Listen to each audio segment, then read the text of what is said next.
হাঁড়িতে কিন্তু ভাত শর্ট পড়ে যাবে, এই বলে দিলাম। গরম গরম ভাতের সঙ্গে কিন্তু জমে যাবে এটা। এই রেসিপিটি বানানোর জন্য আমি এখানে গোটা গোটা কতগুলো পটল নিয়ে নিয়েছি। তোমরা চেষ্টা করবে পটলের সাইজগুলো একটু যাতে বড় বড় হয়। এবার এই পটলের উপরের দিকটা নিচের দিকটা কেটে বাদ দিয়ে ভালো করে ছুলে নিতে হবে। দেখো পটলগুলো কাটবার পর কিন্তু ঠিক এইভাবে আমি ছিলে নিয়েছি। এবার এই পটলগুলো ধুয়ে এতে দিয়ে দিলাম সামান্য পরিমাণ লবণ, সামান্য পরিমাণ হলুদ। এবার এই সবকিছু পটলের সঙ্গে মিক্স করে রেখে দিতে হবে সাইডে অন্তত 10 মিনিটের জন্য। এরপর চলে যাব কড়াইতে। গ্যাসে একটা কড়াই বসিয়ে আমি কড়াইতে কিছুটা পরিমাণ রিফাইন তেল দিয়ে দিয়েছি। এবার অপেক্ষা করবো তেলটা গরম হয়। তেলটা যখন গরম হয়ে যাবে তখন লবণ হলুদ মাখা পটলগুলো এই তেলের মধ্যে দিয়ে দেবো। এবার এটাকে ততক্ষণ ভাজতে থাকবো যতক্ষণ না এটা হালকা হালকা লালচে ভাব হয়ে যায়। এই সময় কিন্তু গ্যাসের ফ্লেমটা মিডিয়াম টু লোতে রাখতে হবে। ততক্ষণ না পটলটা ভাজা ভাজা হচ্ছে ততক্ষণ আমি একটা মশলা বানিয়ে নেবো। দিয়ে দিলাম 1 চামচ ধনে, 1 চামচ মৌরি, 4-5টা কাঁচা লঙ্কা, 1 ইঞ্চির মতো আদা, কিছুটা পরিমাণ চিনে বাদাম। যদি তোমাদের কাছে চিনে বাদাম না থাকে তোমরা কাজু বাদামও ইউজ করতে পারো। তারপর সামান্য একটু জল দিয়ে এটাকে ভালো মতন পেস্ট করে নিতে হবে। এদিকে পটল আমার মোটামুটি ভাজা হয়ে গেছে, থেকে বেশি ভাজা যাবে না। এবার এক এক করে সব পটলগুলো তেলের থেকে তুলে নেবো। এরপর ওই কড়াইতে কিছুটা পরিমাণ রিফাইন তেল দিয়ে দিলাম আর গ্যাসের ফ্লেমটা লোতে করে দিলাম।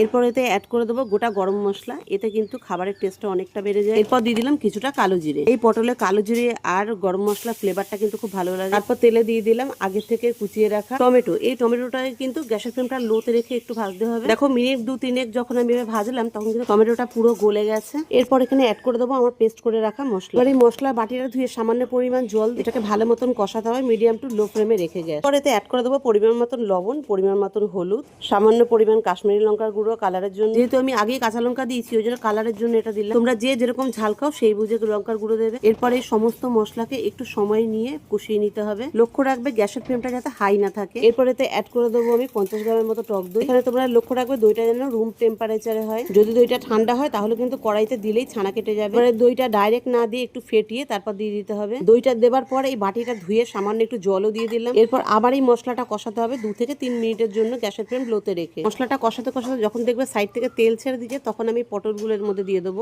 পটলটা দেবার পর 1 মিনিটের মতো পটলের সঙ্গে সব মশলা মিশিয়ে আমি এতে দিয়ে দেবো পরিমাণ মতন জল। যে যেরকম গ্রেভি পছন্দ করো সেই পরিমাণ মতো জল দেবে। আমি এতে খুব গ্রেভি রাখবো না তাই আমি অল্প জল দিলাম। যেহেতু আমি পটলটা আগে থেকেই ভেজে রেখেছি, ভেজেই অনেকটা সেদ্ধ হয়ে গেছে, সেই জন্য কিন্তু আর ঢাকবার প্রয়োজন নেই। এখন 3 থেকে 4 মিনিট ফোটার পর অনেকটা ঝোল শুকিয়ে গেছে। এখন আমি এতে অ্যাড করে দেবো কিছুটা পরিমাণ ঘি আর দিয়ে দেবো 1/2 চামচের মতো আমার সিক্রেট মশলা। এই মশলাটা দিলে যে কোনো রেসিপির টেস্ট কিন্তু দ্বিগুণ হয়ে যায়। এই সিক্রেট মশলা আমি কিভাবে বানিয়েছি যদি তোমাদের জানার ইচ্ছে থাকে তাহলে কিন্তু কমেন্ট বক্সে অবশ্যই কমেন্ট করে জানাবে। দেখো তোমাদের সঙ্গে কথা বলতে বলতে আমার রেসিপিটাও হয়ে গেল। এবার আমি গ্যাসের ফ্লেমটা বন্ধ করে দিয়ে পটলগুলো একটা পাত্রে তুলে নেবো। আচ্ছা তো রেসিপিটা কিরকম লোভনীয় হয়েছে দেখতে। আমি কিন্তু এরকম মাখো মাখো রেখেছি। তোমরা যদি ঝোল রাখতে চাও তাহলে ঝোল রাখতে পারো, কিন্তু এই দই পটলের ঝোল রাখলে কিন্তু একটু ভালো লাগে না। ঠিক এরকম টেক্সচারে রাখলে খুব ভালো লাগে খেতে। তা আমার এই রেসিপিটা তোমাদের কেমন লাগলো তোমরা কিন্তু কমেন্ট বক্সে অবশ্যই জানিও। যদি ভালো লেগে থাকে তাহলে লাইক শেয়ার সাবস্ক্রাইব করতে কিন্তু ভুলো না।